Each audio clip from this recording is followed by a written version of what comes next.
We'd like to thank our collaborators and sponsors, supporting organizations. Riverkeeper, we just had an amazing event over at Nature Lab. Thanks to Riverkeeper, who started on this journey for Nature Lab with us. Thank you all. Alfred Z. Solomon Charitable Trust, the McCarthy Charities, the New York Department of Environmental Conservation, and the Water Resources Institute have been instrumental in making this event possible as well. This event is also co-sponsored by Beyond Plastics. Thank you very much, Alexis and others. And the IER Presents series from RPI's Arts Department. We're grateful to also the support of the New York State Council on the Arts and by approval of the New York State Legislature and Governor. So we really are grateful for all those amazing funders. And with that, I would love to ask Sarah Cadeau to come up here. Oh, there, come over here. Thank you. Thank you. So yeah, I'm Sarah Cadeau. I have been what were we calling it, resident scientist at Nature Lab for the last 3 years. And this event is the accumulation of the last 6 months of work for a project that was funded from the New York Water Resource Institute. So thank you all for being here. This is part of our efforts to discuss the plastic crisis with our community. So I'm really excited to have you all here and looking forward to the panel afterwards. So we're about to watch The Story of Plastic. This is an Emmy Award-winning documentary that was released on the 50th anniversary of Earth Day.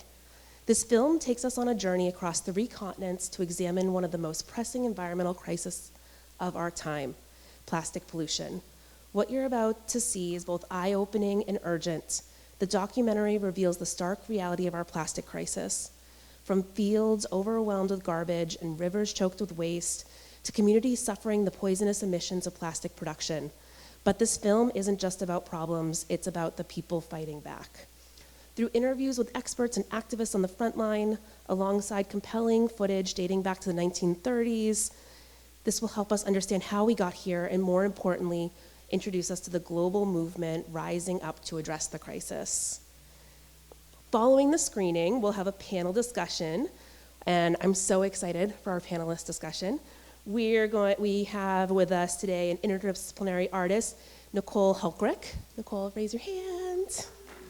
Scholar Heather Davis, where'd Heather go? Activist Alexis Goldsmith.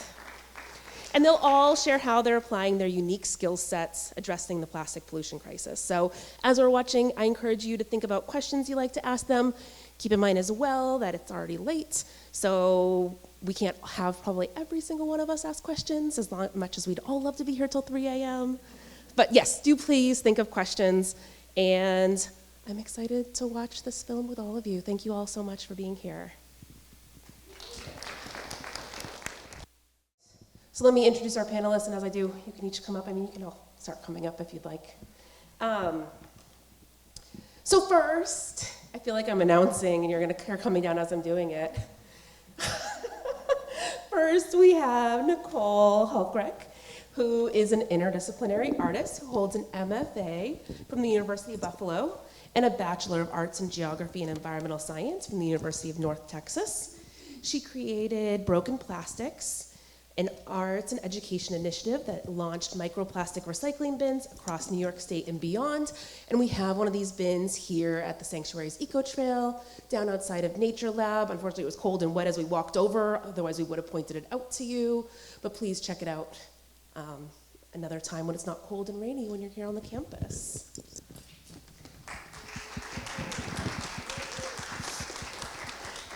Next, we have Heather Davis.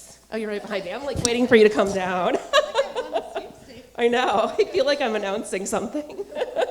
An associate professor of culture and media at Eugene Lang College, the New School, as an interdisciplinary scholar working in environmental humanities, media studies, and visual culture. She's interested in how fossil fuels have shaped contemporary culture. Her most recent book, Plastic Matter, explores the transformation of geology, media, and bodies in light of plastic saturations. Additionally, she is an active member of Synthetic Collective, an interdisciplinary team of scientists, humanities, scholars, and artists who investigate and make plastic pollution visible in the Great Lakes region. Woo!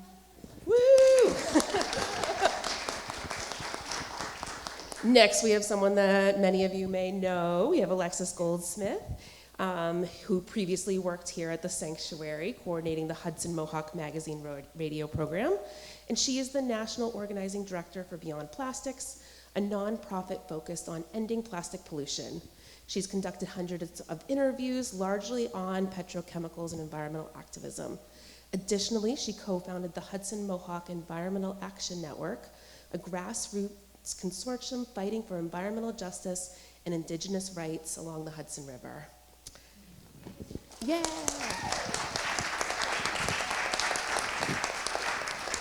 And finally, our amazing moderator for this panel tonight will be Alea Dubele, who served as the 2025 Water Justice Youth Mentor. Alea is a recent graduate of RPI with a Bachelor's of Science in Biology and an arts minor in video performance and social practice. She's a passionate researcher, ecologist, artist, and multidisciplinary creator who centers her work in using healing as a modality within scientific discovery. They are a proponent in advancing scientific discovery while maintaining awareness of developing alternative methods that slow down or stop our planet's degradation. And I'll hand it over to you. Thank you, Sarah. Okay, first of all, how are we feeling tonight, everyone? Heavy, maybe? I want to thank you three for coming.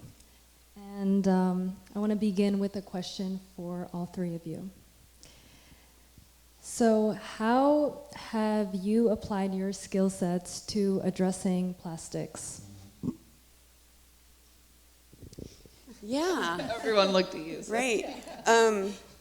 I started off in the environmental sciences, and I'm dyslexic, I'm neurodivergent, so thinking about investigating these issues through reading and writing as the dominant form of communication was always really a struggle.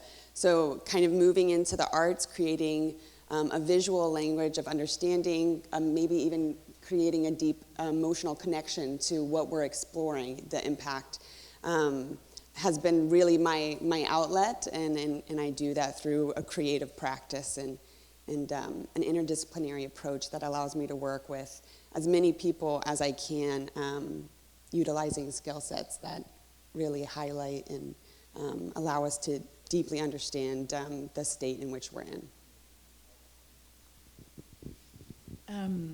So I'll go next. I'm trained as in the discipline of cultural studies, which, for any of you who does not know, it's a humanities discipline that is that basically sort of wants to come up with concepts, abstract ideas to be able to help to describe the world that we actually are in. So how do we think through political problems, and how do we actually begin to name them in a way that gives us language to be able to describe the problems that we actually encounter in our day-to-day lives? And this discipline emerges explicitly from a Marxist, feminist, and anti-colonial analysis. And I apply that mostly in writing and teaching. That's mostly what I do, but I also work with a collective of artists and scientists to try to address plastic pollution in different ways, specifically in the Great Lakes, that proceeds both through scientific studies and then also making art exhibitions. So those are the things I do. I'm a grassroots organizer, and at Beyond Plastics, my whole focus is mobilizing people and advocacy for policies and systemic change that will address the root cause of plastic pollution by reducing the amount of plastic that we're producing and using. So Beyond Plastics has a training program for people who want to get involved and feel empowered to take action, and we teach people how to be organizers in their local community and how to pass laws. And we have several campaigns, including here in New York State. We have a campaign to pass a bill that will phase out wasteful plastic packaging, make packaging safer, make producers pay for it. It's an extended producer responsibility bill.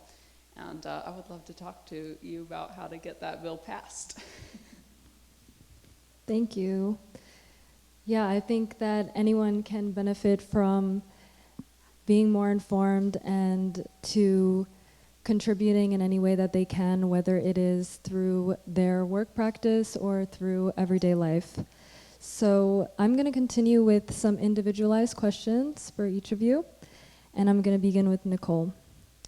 Can you share your experience as a visiting artist at Nature Lab leading a Broken Plastics workshop?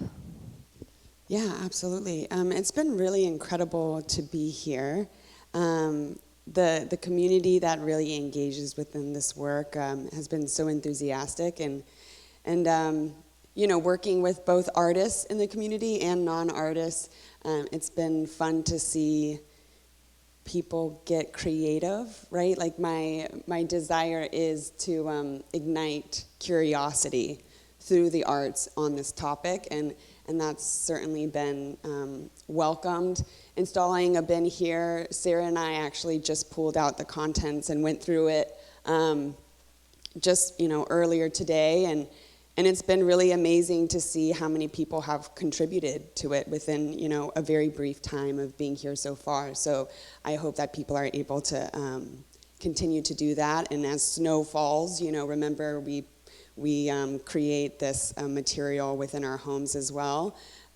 In working with the fellows and everyone has been really incredible, because while I am bringing this aspect of my work to this amazing place, I am also being embedded in the amazing work that you all are doing, and to be able to collaborate in any capacity has been very rewarding. Thank you, Nicole. And for anyone who's unaware of the bins, the recycling bin in Troy can be found in front of the Nature Lab. And to Heather, with the Western world having expressed a constant need for human progress and advancement, how does the use of fossil fuels play a role in shaping contemporary culture?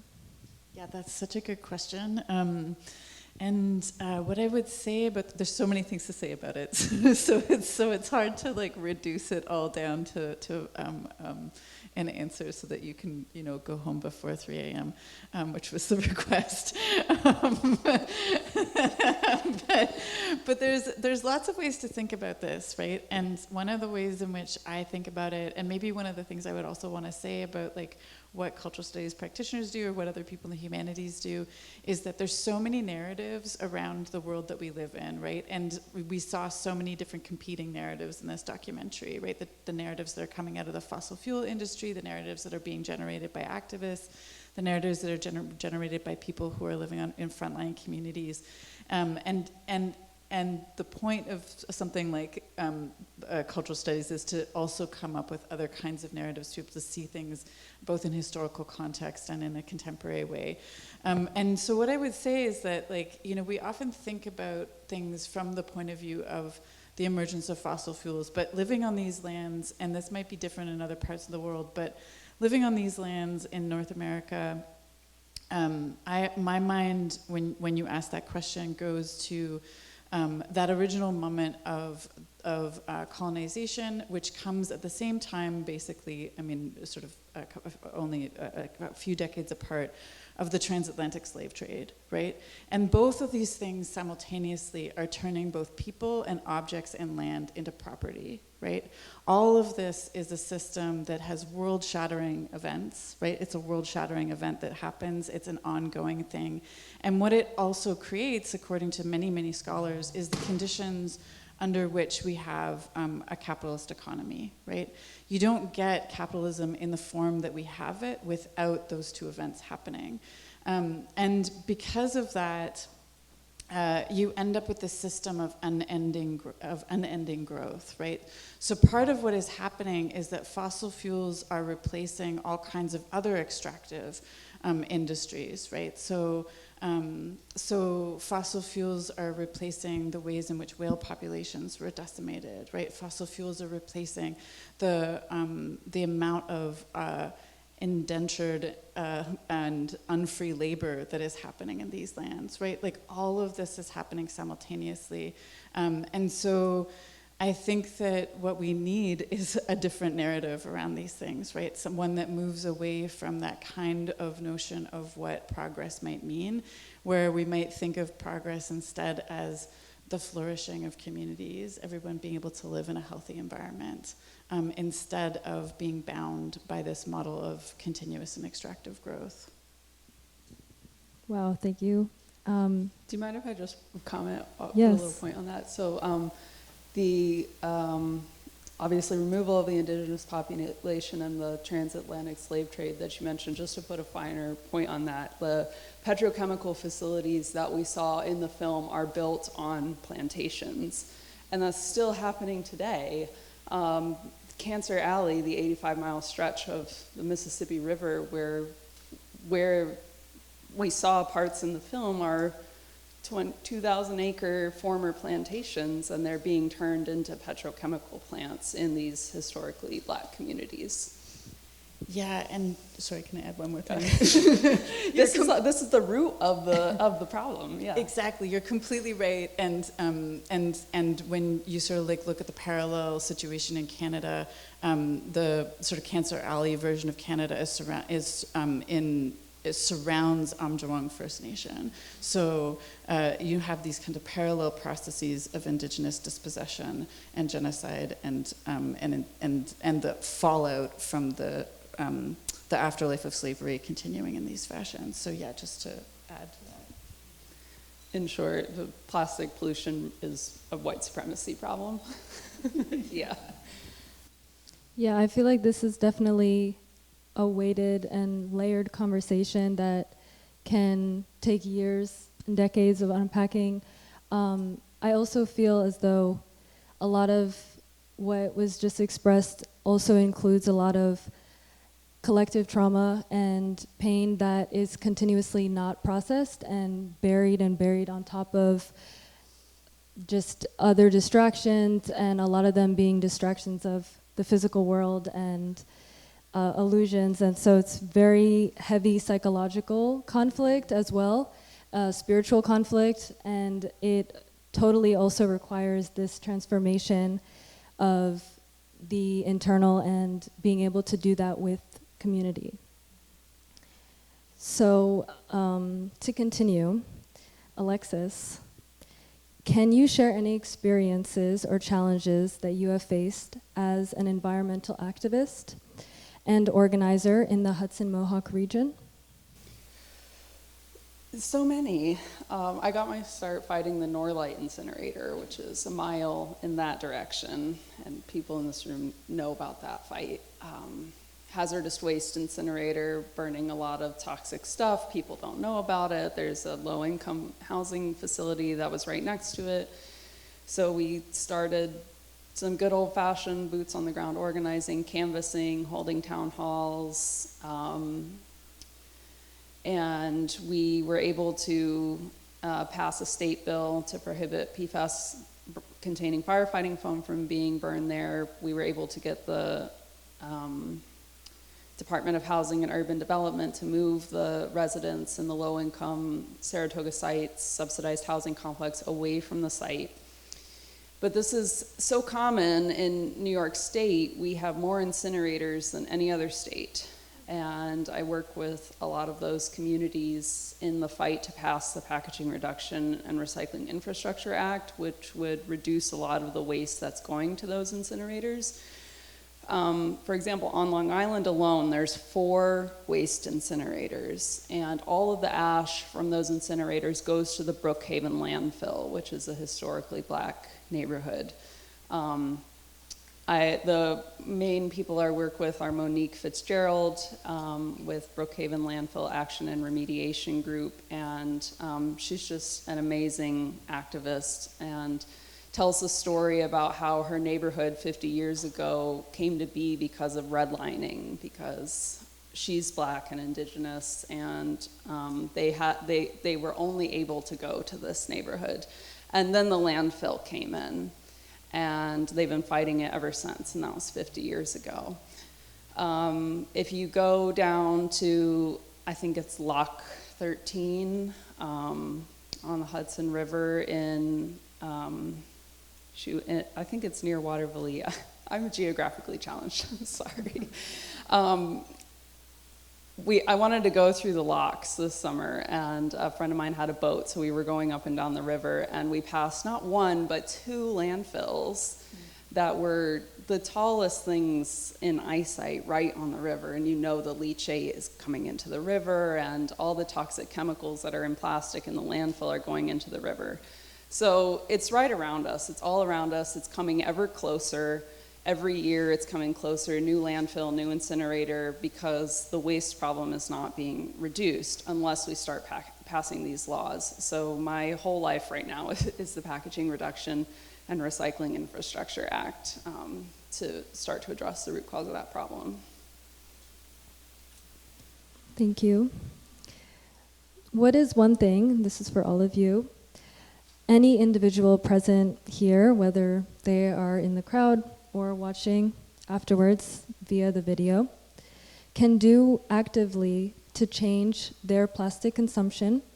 And what is one thing that can be done on a larger scale to change plastic consumption?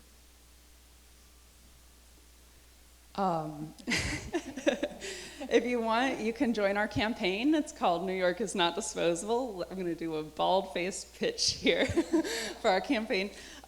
We have people across the state, civic groups, health professionals, environmental justice communities fighting to pass this bill. And what it does is it requires companies to reduce their plastic use. Then they have to get toxic chemicals out of their packaging, including all PFAS chemicals, benzene, formaldehyde, heavy metals, things that, like, I like to use the image of the organic baby food in the plastic container. Because when you go into the grocery store, you have no control over how much plastic you're using. So this bill is designed to give us back some control, but also put that responsibility back on the producers. They'll also have to pay a fee to dispose of their packaging and invest in equitable recycling and reuse infrastructure. This bill is designed to get rid of single-use plastic packaging, but it's facing enormous industry opposition. It was the most heavily lobbied bill this year, and the industry is coming out saying that consumers can't afford to not have plastic packaging, which I think is just ridiculous, that they've got us up against the wall with their products, and then they have the audacity to say that low-income people can't afford to not have their products. So what you can do is come over to my little table and put your name and your email, and I'll add you to a Google group where we organize. We meet on the second Tuesday of the month.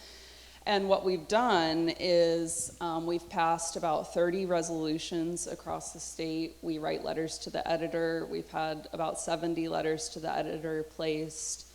We've done thousands of phone calls, thousands of emails. We do lobby days where we meet with 100 legislators in a single day. And we've managed to pass this bill in the Senate 2 years in a row, and we have 75 co-sponsors in the Assembly. And it starts on the Assembly floor. And that's only been the result of massive grassroots mobilization because the industry is fighting so hard to kill this bill. So join our campaign. Join New York is Not Disposable. Thank you. I'll stop there, sorry. Would anyone else like to continue this conversation? I mean, I really agree with that. I think we should join your campaign. I've long admired Beyond Plastics. I think it's an incredible organization. Oh, thank you. And I think that you all just do such really rooted work. So I think that that's probably the best use of our time and energy. You know, and I think. Yeah, I mean, I guess the other thing I would say about that, your question around, especially consumption, is if there's ways for you to get your vegetables in particular from places other than grocery stores, like through CSAs or through markets, farmers markets, or through growing them yourself. I would say that I think that that's maybe the best kind of like individual action, which is not so individual, and of course depends on capacity and income. Yes to everything said. And then I think I would also second or third the importance of community. I think after watching this film, like, we understand the gravity of this issue, and working with people, joining organizations, joining coalitions in your community, initiating different activities that would just bring people together in any means necessary to be able to hold space for understanding this issue, like proactively doing things, you know. I would say that is what's been the most encouraging for me and helpful. It's really rallying people and doing this work together. And you know, when we're talking about being a conscious consumer, and like you mentioned the grocery store, there's only so much consciousness that's going to get us somewhere when we are limited in this capacity. So I think holding corporations accountable, legislation that would protect people, and diversify options so that this is something that we can actually choose for ourselves. We're not in the state where that's something that we can do in full capacity. So, yeah, I encourage you to, you know, mobilize your community, join networks and organizations and people doing amazing grassroots movements and activism near you. Get curious in understanding your strengths in relation to this issue, right? What unique is about you that allows you to contribute something meaningful to equitable change. And can we get the artists to Albany? Like, can we get some art installations in the Let's Capitol? go! Because we have one artist who made this 60-foot, she calls it the tidal wave, of their plastic that they used as a family, and we brought it to Albany and rolled it down the steps in the well in the legislative office building, and it took up the entire, like, you can't ignore it when you're walking around. So can we get some like press hits with your art? That would be very effective. Yes. I would say to everyone, as you heard, please go to the table at Beyond Plastics and sign up.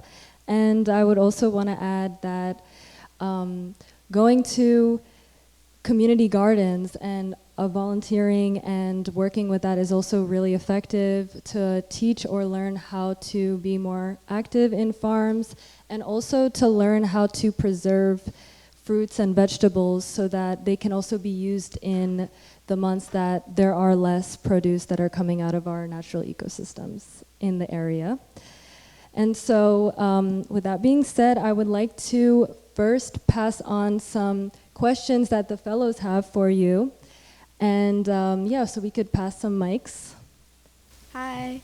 First of all, thank you all for coming today, and those of you that came to the Water Justice Lab presentation. It's probably a great distance to travel over here, and I'm so grateful for that. I have a question for all of you. What advice would you give to someone that is interested in doing what you personally do? I would say get involved with an organization. You don't have to do it all yourself. It can feel so lonely and overwhelming, but when you're in community doing advocacy, it feels a lot more empowering. So find an organization that you like, that you agree with their values, and do what you can. And if you don't have time to volunteer, then calling your legislators is actually not that scary and really effective. People are scared to do it. I get it. We're like text only now. Crazy. Get those legislators with text already.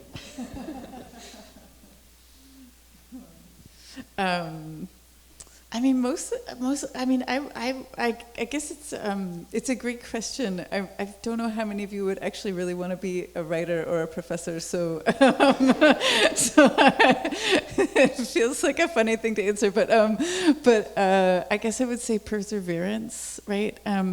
Like one of the things I would also say is that like in the face of these things, like I guess one of the things that I learned from teaching that I think is applicable to problems like this that feel kind of intractable is you never quite know, like there's so much to be learned from research, right? And that is really, really helpful. So, and research often involves a lot of perseverance because a lot of it is just really boring.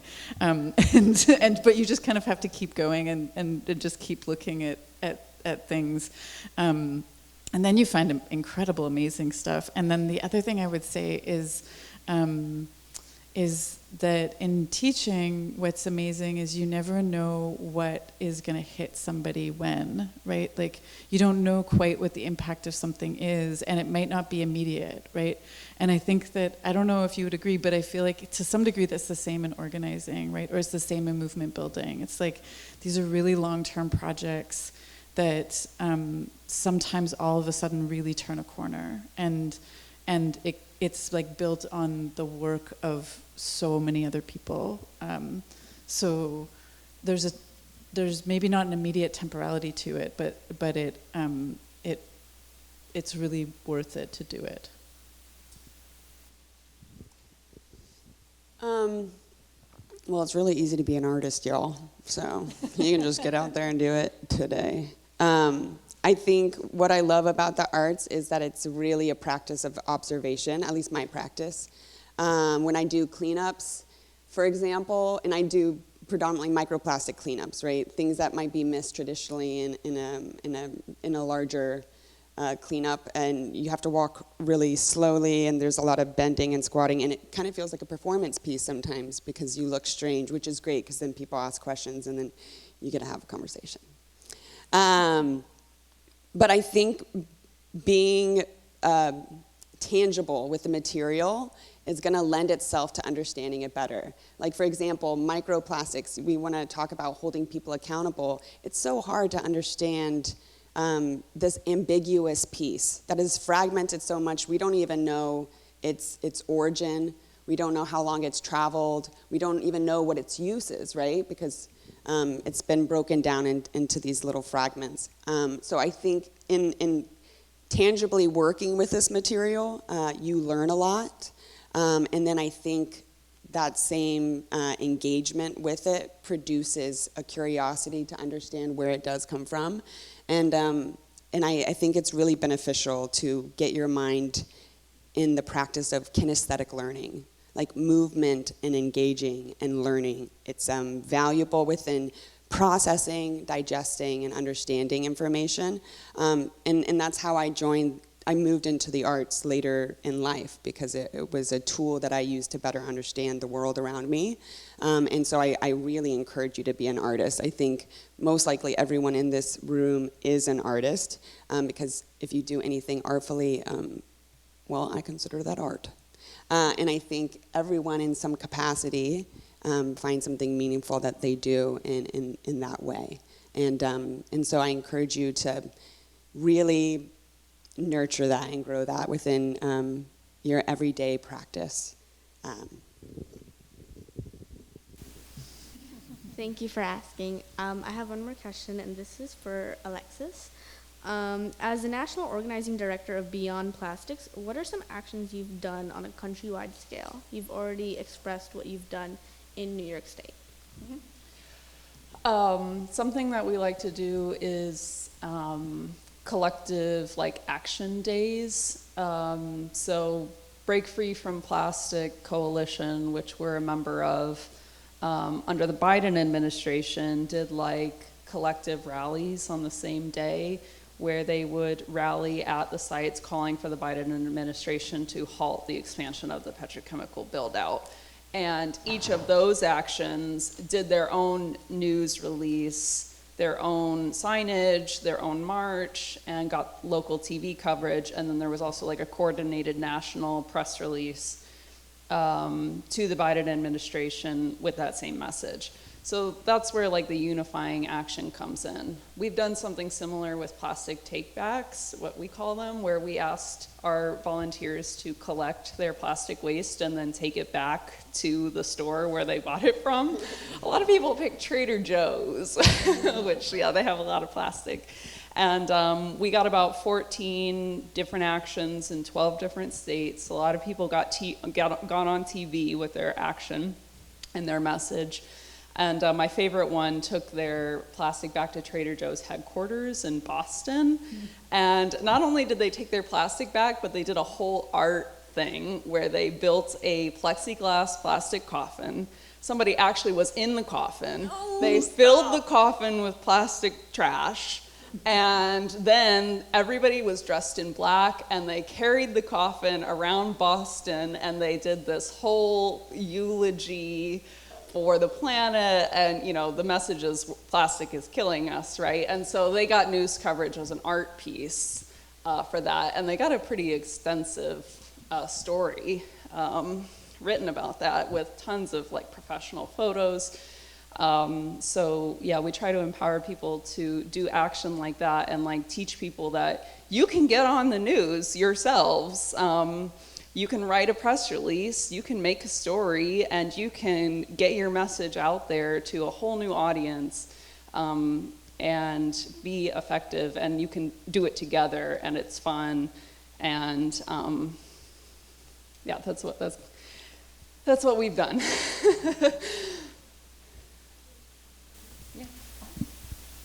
Thank you. I would say that the space is open for anyone to ask questions for the remaining 5 minutes. Good evening. I would also like to thank you guys for coming out because I love hearing you guys speak and talk about your experiences. So I have a question just general for all of you. Oh, sorry.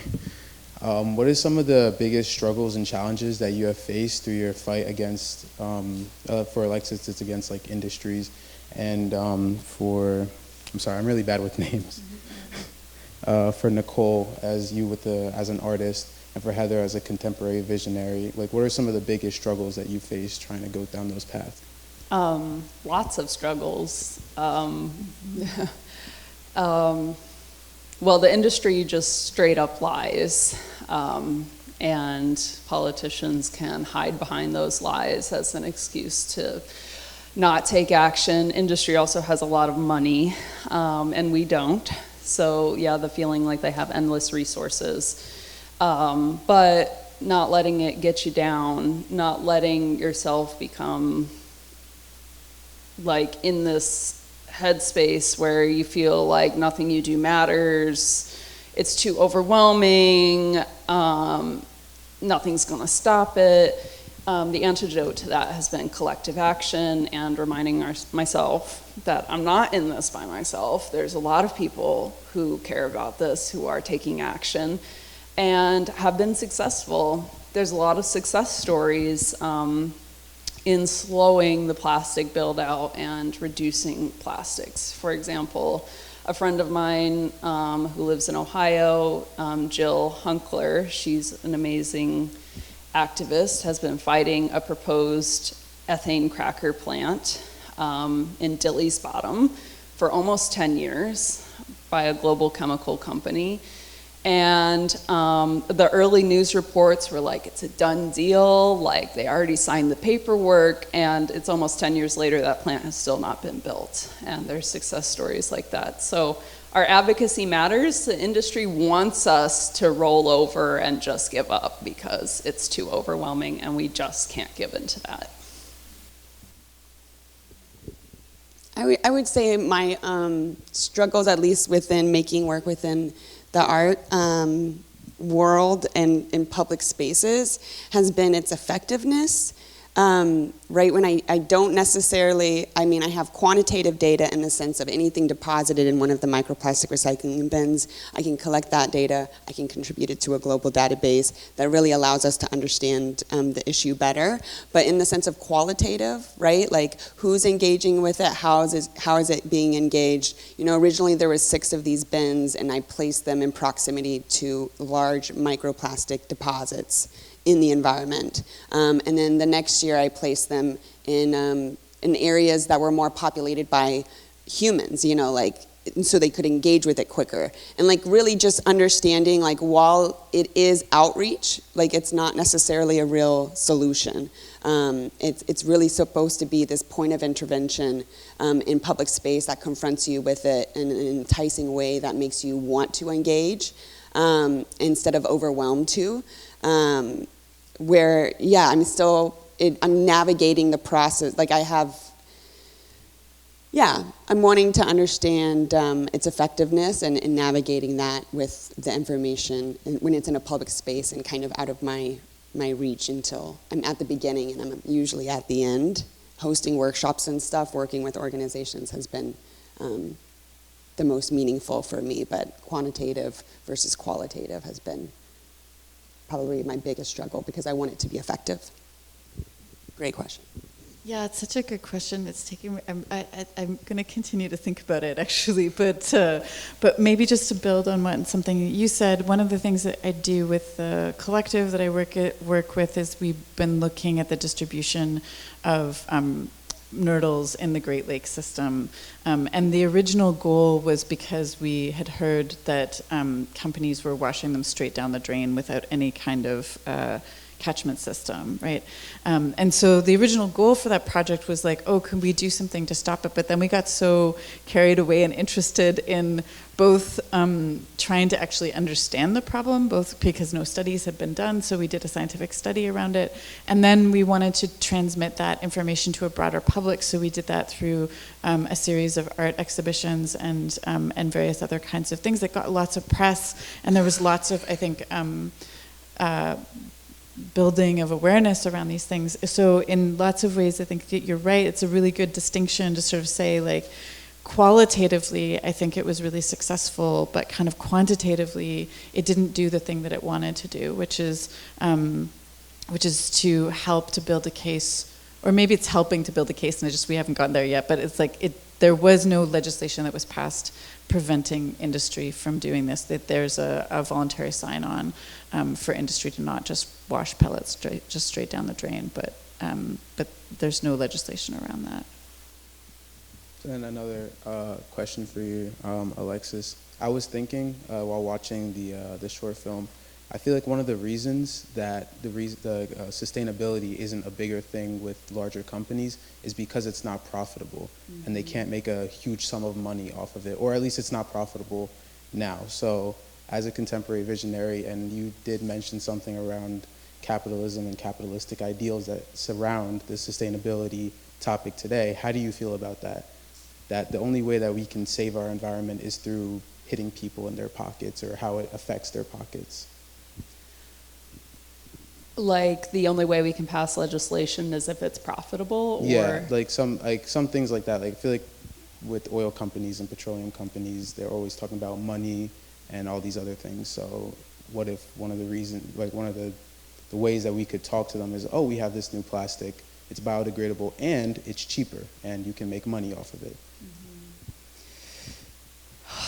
There's so much that goes into this. This is so topical right now. So right now, not just in the plastic space, but in everywhere that is an environmental issue, opponents to environmental progress, environmental justice solutions are saying we can't afford it.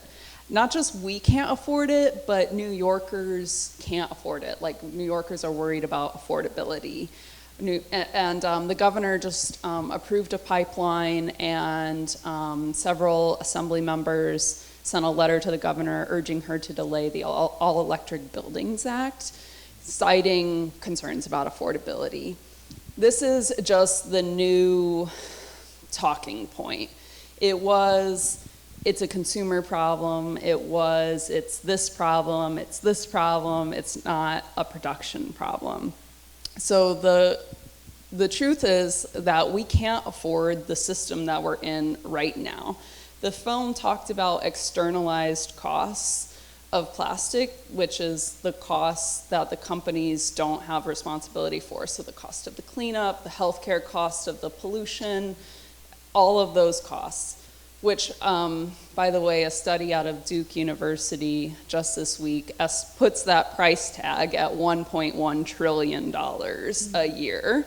And in the US, the cost of plastics on our health care is about $250 billion a year.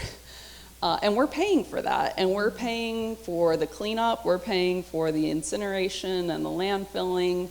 New York City pays almost $500 million a year just to export its waste to other communities. We're paying for it, but it's like this invisible price that we don't see. All we see is the sticker price at the grocery store for whatever the product is. And the companies are saying those prices are going to go up if you pass this legislation.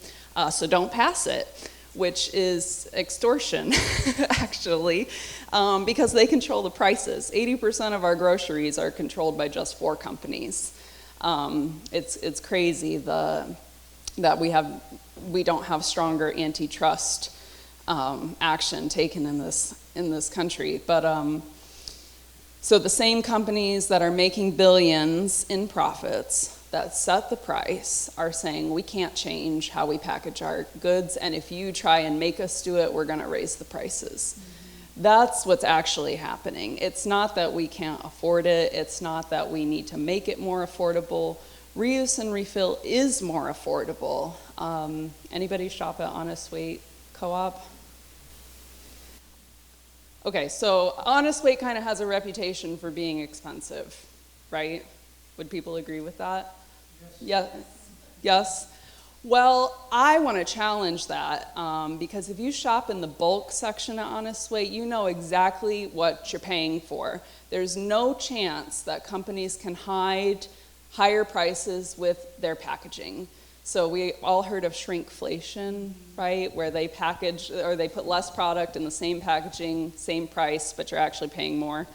If you look at the prices of coffee at the bulk section at Honest Weight, your eyes might pop out a little bit.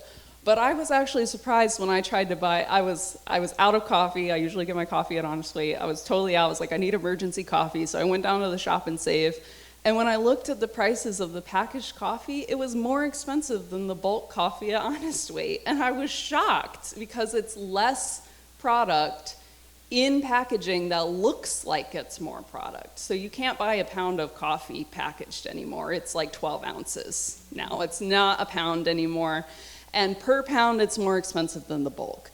So bulk options should be everywhere. Everyone should have access to no packaging products. We should have a bulk in the Hannaford down the road. We should have a bulk in the Price Chopper and the Walmart over there. That's like the low-hanging fruit. So I completely reject this narrative that industry is perpetuating that we can't afford alternative solutions. We absolutely can. They're the ones who can't afford it. Thank you.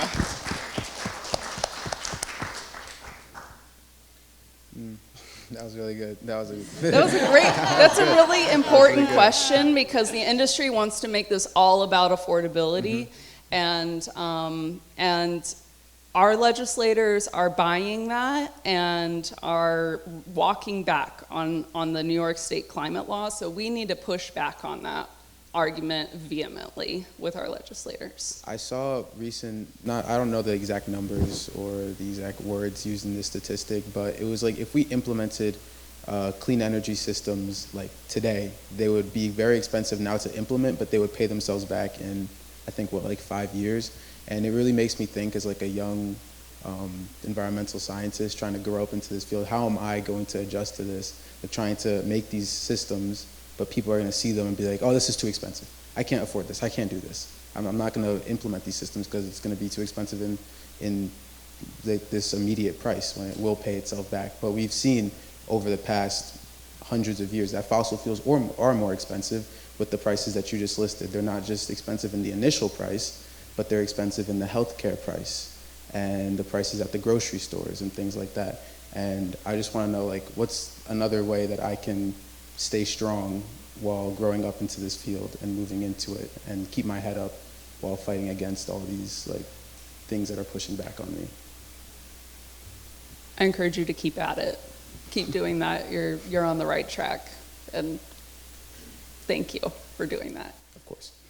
I got you. Resilience is a muscle that's built, and considering where you're at now, I can only imagine you're going to get stronger. Doesn't necessarily mean it's going to be easier, but I have full confidence in you. Yeah. You ask amazing questions. That inquiry and curiosity is going to lead itself to equitable change. Thank you.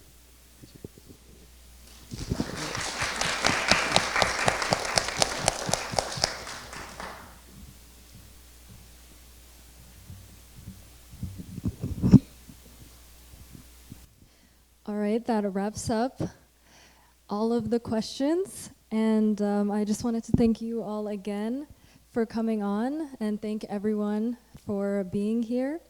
And could we all give a round of applause for the panel speakers?